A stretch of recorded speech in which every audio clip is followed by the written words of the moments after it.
नमस्कार दोस्तों, मेरा नाम है सोनू और आप देख रहे हैं हार्डमैन क्लासेस। मेरे चैनल पर आप सभी को स्वागत है। आज मैं आपको पढ़ाने वाला हूं एक नया चैप्टर जिसका नाम है त्रिभुज और चतुर्भुज की परिसीमा और क्षेत्रफल। ठीक है, मतलब ये चैप्टर हमारा बहुत ही बड़ा चैप्टर है, तो फिर भी इस चैप्टर में जो भी इम्पोर्टेंट क्वेश्चन है उन सभी क्वेश्चन को मैंने कवर किया है। और ये पार्ट आपका जो है कम से कम 8 से 10 पार्ट होने वाला है। ठीक है फ्रेंड्स, क्योंकि इसमें क्वेश्चन बहुत ही बड़ा क्वेश्चन है, बट फिर भी जो ज़्यादा इम्पोर्टेंट है मैं वही सब क्वेश्चन को लेकर के चला हूँ। और आज हमारा ये फर्स्ट क्लास है, तो आज के दिन जो इम्पोर्टेंट फार्मूला है वो सभी फार्मूला को मैं आपको बताने वाला हूँ, सब उसको अच्छे से मैं समझाने वाला हूँ। ठीक है, आप लोग बस करिए क्या कि मेरे वीडियो को ध्यान से देखिए, और अगर आपको ज़रूरत पड़े तो आप हो सके तो आप लोग फार्मूला लिख लीजिए ताकि आपको मैथ बनाने में सुविधा हो। ठीक है, मैथ बनाने में आपको असुविधा ना हो। ठीक है, चलिए हम लोग अपना क्लास स्टार्ट करते हैं। तो देखिए, स्टार्ट करने से पहले हम ये बोले हैं कि वीडियो को ध्यान से देखते रहिएगा फ्रेंड्स, ताकि आपको हर एक टर्म अच्छे से समझ में आ जाए जो मैं आपको समझा रहा हूँ। ठीक है, तो देखिए यहाँ पे क्या है, हमारा पहला नंबर क्या है फार्मूला में, डेफिनेशन में, आयत। अब ये तो आपको पता ही होगा कि आयत किसको कहते हैं। तो इसका चारों भुजा, जिसका जो आमने सामने का भुजा क्या होता है, आपस में बराबर होता है।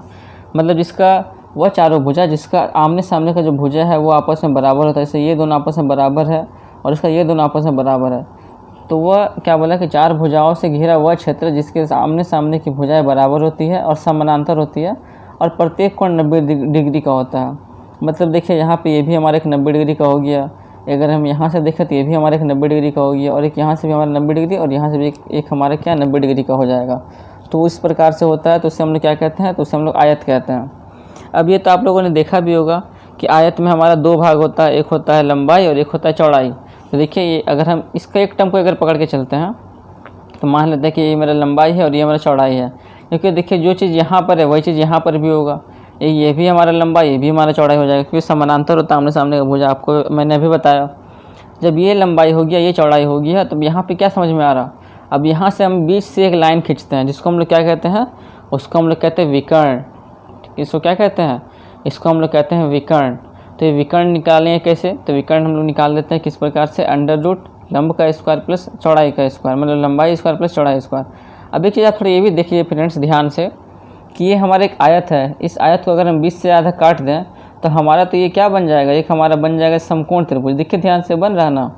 अगर इस हम आयत को अगर काट दें, जो देखिए मान लीजिए कि इसको हम यहाँ पे काट ही दिए हैं, तो ये हमारा क्या बन जाएगा, एक प्रकार का समानांतर, एक हमारा क्या बनेगा, समकोण त्रिभुज बन जाएगा, बन गया।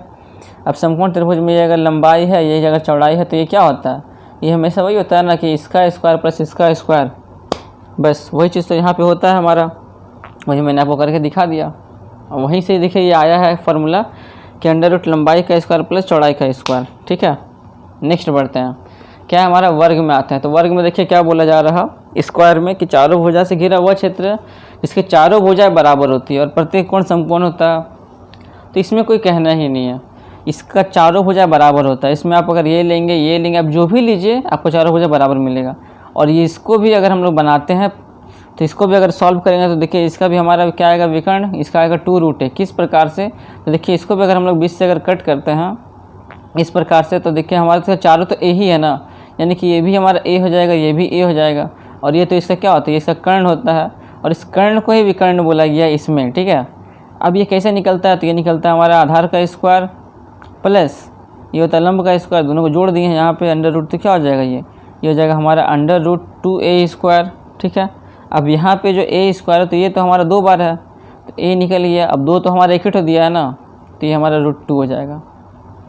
बस उसी चीज़ को यहाँ पे दर्शाया गया है कि 2√a नहीं होगा, यहाँ पे हो जाएगा कि √2a हो जाएगा। ठीक है फ्रेंड्स, याद रखिएगा। अब देखिए, अब कुछ फार्मूला है इसी चीज़ के ऊपर लेकर के, तो मैं आपको थोड़ा सा वही बता देता हूँ। अगर आप चाहें तो आप उसका फेयर कर सकते हैं, क्योंकि फार्मूला थोड़ा सा ज़्यादा है और मैथ भी बहुत ज़्यादा है इस चैप्टर में। तो मैं जो ज़्यादा जो इम्पोर्टेंट है मैं वही सब मैथ आपको समझाने वाला हूँ, फालतू का आपको कोई मैथ समझाऊंगा नहीं। ठीक है फ्रेंड्स, यहाँ देखिए क्या बोला जा रहा है आयत में। ये देखिए आयत का हमारा फार्मूला है कि आयत की परिसीमा हो जाता है 2 गुना लंबाई जोड़ चौड़ाई। और यूनिट के लिए अगर यहाँ पे कुछ भी दिया रहे तो आप वहाँ पे वो बैठा दीजिए, सेंटीमीटर रहे मीटर रहे, जो रहे वो चीज़ यहाँ बैठा दीजिएगा। अब यहाँ पर कोई मेरा यूनिट दिया हुआ नहीं था, इसलिए हम यहाँ पर इकाई बैठा दिए। ठीक है, अब यहाँ पे देखिए जब लंबाई निकालने का रहेगा तब कैसे निकालेंगे, मतलब कि ये देखिए आपके पास सिर्फ परिसीमा दिया है और इसमें से कुछ अगर दिया हुआ चौड़ाई दिया है, तो आप वहाँ से लंबाई कैसे निकाल सकते हैं। तो क्या करेंगे, परिसीमा को बटा 2 कर देंगे और माइनस चौड़ाई कर देंगे, तो आपको यहाँ से लंबाई निकल जाएगा। फिर चौड़ाई कैसे निकलेगा, उसी का सेम उल्टा कर देंगे, तो जहाँ पे चौड़ाई है वहाँ पे आप लंबाई कर देंगे, बाकी आपका यहाँ पे चौड़ाई निकल गया। क्षेत्रफल कैसे निकलता है, तो आपको पता ही होगा कि क्षेत्रफल हमारा निकलता है लंबाई गुना चौड़ाई करने पे हमारा क्षेत्रफल निकलता है। और एक चीज़ ये भी याद रखिएगा फ्रेंड्स कि क्षेत्रफल का हमारा क्या होता है इकाई, तो ये होता है हमारा वर्ग इकाई। ये चीज़ आपको याद रखना पड़ेगा। मतलब ये कि अगर यहाँ पे हमारा क्षेत्रफल सेंटीमीटर में अगर आता है तो हमारा क्या हो जाएगा, क्षेत्रफल में हो जाएगा वर्ग सेंटीमीटर, याद रखिएगा, ठीक है। अब देखिए यहीं पे अगर हम लोग के पास क्षेत्रफल दिया रहे और लंबाई चौड़ाई में से कुछ अगर एक दिया रहे, तो हमको यहाँ से अगर लंबाई निकालना रहे तो क्या करेंगे, क्षेत्रफल में अगर चौड़ाई से अगर भाग दे देंगे तो हमारा यहाँ से लंबाई निकल जाएगा, और क्षेत्रफल को जब हम लोग लंबाई से भाग देंगे तो क्या निकल जाएगा, चौड़ाई निकल जाएगा, ठीक है। मतलब कि देखिए अगर आपको ये फार्मूला पता है तो आपको यहाँ से लंबाई और चौड़ाई कैसे निकलेगा वो आपको मैंने दिखा दिया। और अगर आपको ये फार्मूला पता है कि क्षेत्रफल निकालना कि लंबाई गुना चौड़ाई होता है, तो आपको यहाँ से लंबाई और चौड़ाई कैसे निकाला जा सकता है, तो वो मैंने आपको समझा दिया, ठीक है।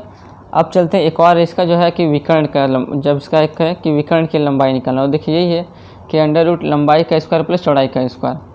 अब बढ़ते हैं वर्ग की तरफ, ठीक है, वर्ग का फार्मूला की तरफ हम लोग बढ़ते हैं। ठीक है, देखिए वर्ग है, वर्ग का क्या फार्मूला है फ्रेंड्स, देख लीजिए वर्ग की परिसीमा 4 गुना भुजा। 4 गुना भुजा क्यों हुआ, क्योंकि इसका अब देखिए परिसीमा मतलब क्या होता है, परिसीमा मतलब होता है कि एक चक्कर काटना। परिसीमा मतलब क्या होता है, तो एक चक्कर काटना होता है। अब यहाँ देखिए एक चीज़ कि हमारा एक वर्ग है, मान लीजिए कि हमारा एक वर्ग है। अब इसमें क्या होगा, ये इसका बोला गया परिसीमा। परिसीमा मतलब क्या होता है कि एक चक्कर काटना होता है। इसमें हम लोग एक हिस्सा को मान लेते हैं कि ये मेरा एक भुजा हो गया, इसको हम लोग मान लिया कि एक भुजा को मान लिया, ठीक है, इसको ए मान लिया। अब 1 2 3 4 ये 4 भुजाओं से तो घिरा हुआ है ना, ये हमारा जो वर्ग है ये तो 4 भुजाओं से घिरा हुआ है। और वर्ग में हम लोग क्या पढ़े थे अभी कि इसका चारों भुजा क्या होता है, आपस में बराबर होता है। तो इसीलिए हम लोग यहाँ पे कह सकते हैं कि परिसीमा क्या हो जाएगा, 4 गुना भुजा हो जाएगा। क्यों, क्योंकि यहाँ पे चारों भुजा आपस में बराबर है, यानी चारों एक समान है। तो हम लोग यहाँ पे 4 गुना भुजा कर सकते हैं, जाहिर सा बात है ना। अलग अलग तो है नहीं, क्योंकि अगर अलग अलग रहता तब हम लोग यहाँ पर आयत करते, क्योंकि आयत में हमारा देखिए 2 लंबाई है 2 चौड़ाई है, इसीलिए हम लोग वहाँ पे आयत में क्या लगाए थे कि 2 गुना लंबाई जोड़ चौड़ाई। लेकिन यहाँ पे हमारे चारों भुजा समान है, इसीलिए हम लोग सिर्फ यहाँ पे 4 से गुना कर दिए थे, ठीक है। अब यहाँ से देखिए जब हमको निकालना होगा भुजा की लंबाई तो क्या हो जाएगा, जब ये निकालना होगा तो क्या हो जाएगा, ये 4 हमारा परिसीमा के नीचे आ जाएगा। यानी कि लंबाई कैसे निकल जाएगा, वर्ग की एक भुजा की लंबाई तो ये जाएगा परिसीमा बटा 4, इतना इकाई। अब यहाँ देखिए क्षेत्रफल क्या हो जाएगा, तो यहाँ तो सिर्फ भुजा ही तो है, तो बस यहाँ पे हो जाएगा, सिंपल सी बात है, भुजा का स्क्वायर इतना वर्ग इकाई। अब यहाँ से अगर एक भुजा की लंबाई निकालेंगे तो क्या हो जाएगा, तो क्षेत्रफल का अंडर रूट कर देंगे, है ना, अंडर रूट क्षेत्रफल कर देंगे तो ये हमारा यहाँ से हो जाएगा इतना इकाई। अब यहाँ से आगे कि वर्ग के विकर्ण की लंबाई, वही जो मैंने आपको बताया था, क्या हो जाएगा, √2 इंटू भुजा इकाई। भुजा मतलब क्या, जो मैंने आपको दिखाया था ए, वही है यहाँ पे भुजा की लंबाई, ठीक है। अब यहाँ पे क्या है कि वर्ग के एक भुजा की लंबाई, तो अगर आपको विकर्ण दिया रहेगा सवाल में और अगर आपको वहाँ से बोल रहा भुजा की लंबाई निकालने के लिए, तो क्या करना होगा, इस विकर्ण में √2 से भाग दे देंगे तो आपको वहाँ से एक भुजा की लंबाई निकल जाएगा विकर्ण के थ्रू। लास्ट में हमारे क्या है कि वर्ग का क्षेत्रफल। अब उसका क्षेत्रफल क्या होता है, तो इसका एक ये भी होता है विकर्ण का स्क्वायर बटा 2, क्योंकि क्षेत्रफल क्या होता है, तो वर्ग का क्षेत्रफल तो ये होता है ना, भुजा का स्क्वायर। अब हमारा देखिए एक भुजा की लंबाई का फॉर्मूला तो ये हो गया, तो जब इसको भी तो हम लोग स्क्वायर कर सकते हैं, क्योंकि देखिए क्षेत्रफल होता है भुजा का स्क्वायर, और ये तो हमारा क्या है, तो हमारा एक भुजा ही तो है। क्या बोला गया है कि वर्ग के एक भुजा की लंबाई विकर्ण बटा √2 दिया हुआ, तो ये एक प्रकार का हमारे एक भुजा भी कहलाया गया, इसीलिए हम लोग इसका भी स्क्वायर कर सकते हैं क्षेत्रफल निकालने के लिए। तो हम लोग देखिए उसका भी स्क्वायर करके एक फॉर्मूला वहाँ से बना के निकाल लिए कि वर्ग का क्षेत्रफल का फॉर्मूला एक हमारा ये भी होता है कि विकर्ण का स्क्वायर बटा 2, इतना वर्ग का है, ठीक है। अब चलते हैं क्या है हमारा नेक्स्ट फार्मूला कि कमरा से संबंधित सूत्र। कमरा मतलब कि रूम, कि आप मान लीजिए कि आप जिस रूम में, ये सबसे इंपॉर्टेंट फार्मूला है फ्रेंड्स, इसको आप अच्छे से समझिएगा। आप जिस भी रूम में हैं उस रूम में ये देखिए क्या है, ये देखिए लंबाई है, जो ऐसे रहता है, जो नीचे में फर्श है वो लंबाई है, ये हो गया चौड़ाई और ये हो गया ऊंचाई। क्योंकि देखिए अगर आप कंपेयर करते हैं ईंटा से, आप समझिए कि आपके पास एक ईंटा है, ठीक है, आप ईंटा का इमेज को अपने दिमाग में रखिए, और वहाँ से उसका जो नीचे वाला हिस्सा है वो क्या है, वो हिस्सा उसका क्या होता है, लंबाई होता है। फिर जो हिस्सा उसका जो पीछे की तरफ जाता है, मतलब ये हिस्सा इसका लंबाई हो गया, अब जो ऐसे जाएगा, ठीक है, ये हिस्सा इसका जो लंबाई हो गया ये वाला, अब ये जब ऐसे जाएगा पीछे की तरफ तो ये इसका क्या हो जाएगा, चौड़ाई हो जाएगा। अभी चौड़ाई हो गया। अब आप तो ये भी तो जानते हैं कि ईंटा जो होता है थोड़ा सा मोटा भी होता है, तो एक हिस्सा नीचे वाला इसका ये यहाँ से जा रहा है और एक हिस्सा इसका यहाँ से यहाँ तक जा रहा है, तो बाकी जो बीच का जो हिस्सा बच गया ये वाला हिस्सा वो हमारा क्या हो जाएगा, तो ये इसका हो गया ऊंचाई। यही सब सेम चीज़ होता है घर में, समझे, यही सब चीज़ सेम चीज़ होता है क्या घर में, कि हमारा लंबाई हो गया, ये चौड़ाई हो गया, और जिस पिलर के थ्रू हमारा घर खड़ा है कोना में उसे हम लोग कहते हैं ऊंचाई। जो कोना में जो रहता है ना, 4 ठो जो कोना होता है घर का, जिसको कहते हैं 4 दीवारी के बीच में जो कोना होता है साइड में, वही हमारा ऊंचाई होता है। अब इसी के बेसिस पर क्या है कि कमरे के फर्श का क्षेत्रफल, तो वही सिंपल सा हो जाएगा कि लंबाई गुना चौड़ाई हो जाएगा। अगर पूरा निकालेंगे तो इसका, अगर पूरा निकालेंगे तो क्या आएगा, लंबाई गुना चौड़ाई कर देंगे। फिर कमरे के छत का क्षेत्रफल, अब देखिए जो हमारा फर्श है, जो ज़मीन है, वही तो हमारा छत भी तो होगा ना, क्योंकि जैसा हमारा ज़मीन होगा उसके अनुसार तो हमारा छत बनेगा। तो हम यहाँ पे कह सकते हैं कि दोनों हमारा सेम है, ठीक है, कमरे का छत भी सेम है और कमरे का फर्श भी सेम है। अब यहाँ पे है कि कमरे के चारों दीवारों का क्षेत्रफल, तो यहाँ पे क्या हो जाएगा, 2 गुना लंबाई जोड़ चौड़ाई, और यहाँ पे एक एक्स्ट्रा क्या आ गया, ऊंचाई का एक्स्ट्रा आ गया, तो गुना ऊंचाई कर देंगे बस। अभी तक हम लोग क्या करते थे, क्योंकि देखिए यहाँ भी एक आयताकार ही बन रहा, क्यों, क्योंकि आयताकार में तो हम लोगों ने यहाँ पढ़ा ना कि लंबाई गुना चौड़ाई, और यहाँ देखिए वही तो है कि कमरे के चारों दीवारों का क्षेत्रफल क्या हो जाएगा कि 2 गुना लंबाई जोड़ चौड़ाई, कि 2 करके दोनों दिया हुआ है। अब यहाँ पे ऊंचाई एक एक्स्ट्रा टर्म आ गया है जो कि एक दीवार में ही हो सकता है, तो यहाँ पे ऊंचाई के लिए यह कि लास्ट हो गया यहाँ से इतना गुना ऊंचाई, तो ये हमारा ये हो गया फार्मूला, ठीक है। अब नेक्स्ट बढ़ते हैं, नेक्स्ट क्या है यहाँ पे, ये देखिए, यदि आयताकार और वर्गाकार क्षेत्र के चारों ओर बने रास्ते का क्षेत्रफल। अब देखिए रास्ता अगर बाहर में हो, अब ये थोड़ा सा प्रॉब्लम करने वाला सवाल देगा कि रास्ता अगर बाहर में हो, मान लीजिए कि आपका एक घर है, ठीक है, ये आपका घर है और ये आपका रास्ता, ये वाला हिस्सा क्या है, एक रास्ता दिया हुआ, तो इसमें जो ये वाला जो हिस्सा, ये जो गैप है, ठीक है, यहाँ जो गैप है, यहाँ जो गैप है, ये सब मतलब देखिए घर हमारा ये अंदर वाला, ठीक है, और रास्ता है जो है ये बाहर वाला रास्ता, ये मत सोचिए घर अंदर वाला रास्ता, ठीक है, बाहर वाला रास्ता है। तब ये जो गैप है, इस घर से इस रास्ते का जो गैप है, उसी को हम लोग कहते हैं रास्ते की चौड़ाई, ठीक है। वही यहाँ पे बोला गया कि यदि रास्ता बाहर हो मतलब कि ये वाला हिस्सा जो है, ये वाला हिस्सा जो बाहर में जो दिया हुआ है, तब हमारा रास्ते का क्षेत्रफल क्या हो जाएगा, यानी सिर्फ इस रास्ते का जो चौड़ाई जो मैंने लिखा है, ये जो चारों एरिया जो हमारे ये जो खाली स्थान है यहाँ पे, उसी का हमको पूछा जा रहा है क्षेत्रफल क्या होगा। तो रास्ता सहित क्षेत्र के क्षेत्रफल से क्षेत्र का क्षेत्रफल माइनस कर देंगे, मतलब ये कि रास्ता सहित क्षेत्र का क्षेत्रफल, मतलब कि यहाँ से ये पूरा हम लोग क्षेत्रफल निकालेंगे, पूरा रास्ता सहित, और उसके बाद फिर हम लोग ये अंदर वाला जो हिस्सा है, इस घर का जो हिस्सा है, इसको माइनस कर देंगे, तब हमारा ये वाला हिस्सा बच जाएगा जिसको हम लोग कहते हैं रास्ते की चौड़ाई, आराम से निकल जाएगा, है ना। अब रास्ता सहित लंबाई कैसे निकलेगा फ्रेंड्स, मतलब कि ये देखिए रास्ता, ये जो है रास्ता सहित लंबाई है, तो कैसे निकलेगा, सबसे पहले तो ये क्षेत्र की लंबाई हो गया। अब इसमें जो हमारा जो ये जो चौड़ाई दिया हुआ है हमारा, तो एक इधर भी है और एक चौड़ाई इधर भी दिया हुआ है, ये चौड़ाई हमारा दोनों तरफ दिया हुआ है, इसलिए हम लोग यहाँ पे क्या करेंगे कि क्षेत्र की लंबाई प्लस 2 गुना रास्ते की चौड़ाई, ये करना पड़ेगा।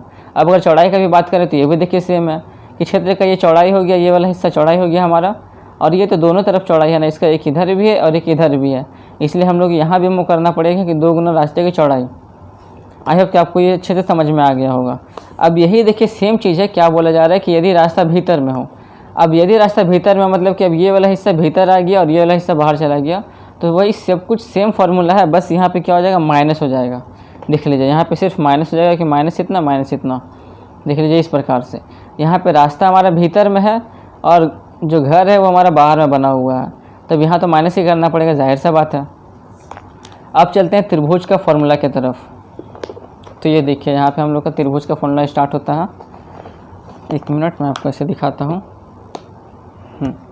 यहाँ से देखिए, यहाँ से हमारा हो गया त्रिभुज का फॉर्मूला कि ये कौन सा है, तो ये हो गया त्रिभुज का परिसीमा का फॉर्मूला क्या होता है, ABC। उसी प्रकार से जो मैंने आपको समझाया था अभी कि परिसीमा मतलब कि उसका एक चक्कर लगाने पर जितना हिस्सा वो उसका घेरता है। तो यहाँ देखिए 1 2 3, ये बस 3 चक्कर लगाने पर ही इसका जो ये पूरा त्रिभुज बन जा रहा है हमारा, तभी ना बन रहा। इसलिए हम लोग यहाँ पे क्या किया, तीनों का अगर मान लेते हैं ABC, तो यहाँ पे तीनों को जोड़ दिए, तो ये हमारा हो गया परिसीमा।